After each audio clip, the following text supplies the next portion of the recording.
We rule, a Socratic dialogue. You look troubled, Glaucon. I'm tired of all the lies, Socrates. What lies do you have in mind?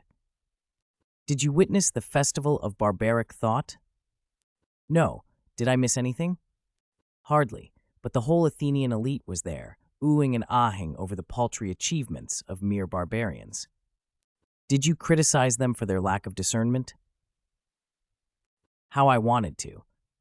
But they'd have called me a son of Hades if I'd spoken the truth.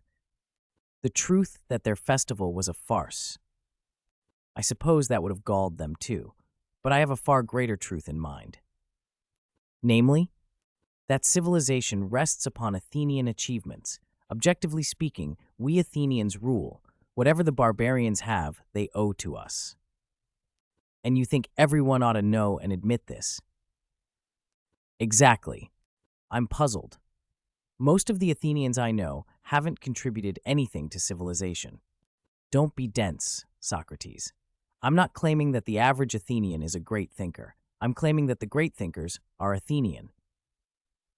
Not all, Glaucon. Think of the brilliance of Adelwin the Vandal.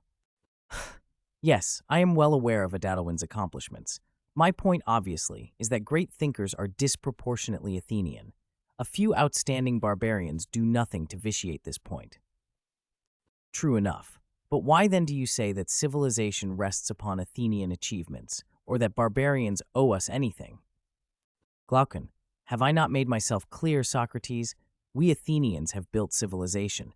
Without us, the barbarians would be even more barbarous than they already are.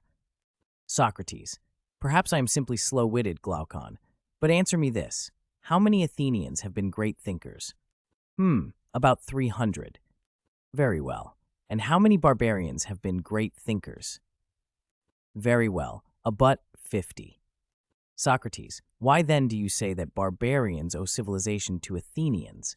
Isn't it as obvious as your bald head? Socrates, not at all. What's obvious as my bald head, if your numbers are correct, is that mankind, Athenian and barbarian alike, owes civilization to 350 great thinkers. But 6 out of 7 of those great thinkers were Athenian. How is that a legitimate source of pride for the vast majority of Athenians who are anything but great thinkers? So the citizens of Athens should kneel before these great men. I didn't say that. But if you want to give credit where credit is due, you should say not Athenians rule, but that great thinkers rule. No doubt you count yourself among these great thinkers. It's presumptuous to say so, but suppose I did, would that be so terrible?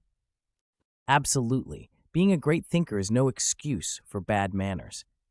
So it is bad manners when the great alert the not-so-great to their unequal achievements. Indeed.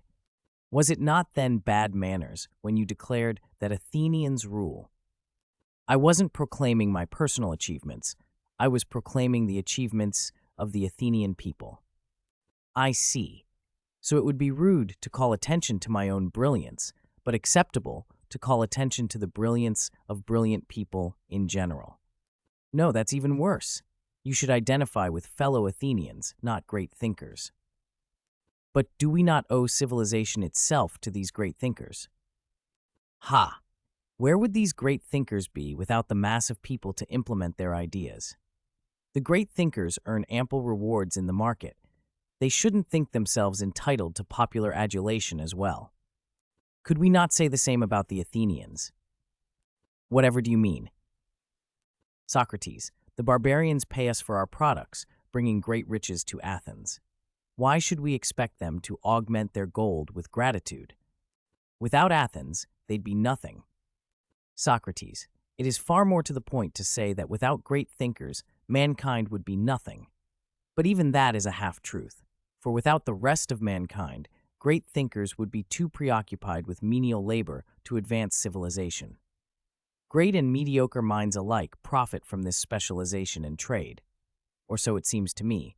Perhaps one day a great thinker will put my conjecture to the test. Maybe a Gaul, or even a Briton.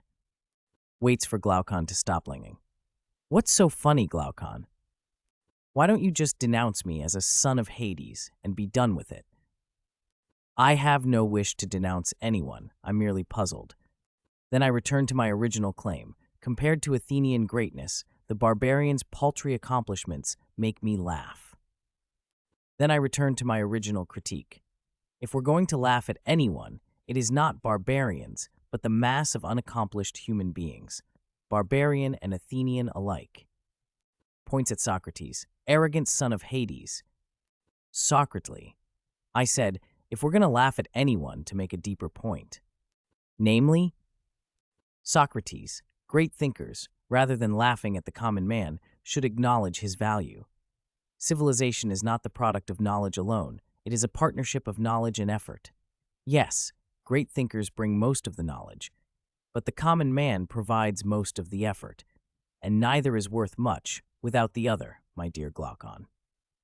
You would deprive the common Athenian of his pride, no more than you would deprive the barbarian of his. Well, if Athenian greatness is a lie, at least it is a noble lie. Could you not say the same about the festival of barbaric thought? To be honest, I share your disapproval. People should stop seeking solace in the accomplishments of strangers. Including me, I suppose? Yes, I suppose so. Then what's left? Socrates, instead of spreading allegedly noble lies about Athenians or barbarians, my dear Glaucon, let us spread the noble truth that civilization is the product of human knowledge and human effort, and celebrate both wherever they may be found. April 4th, 2018.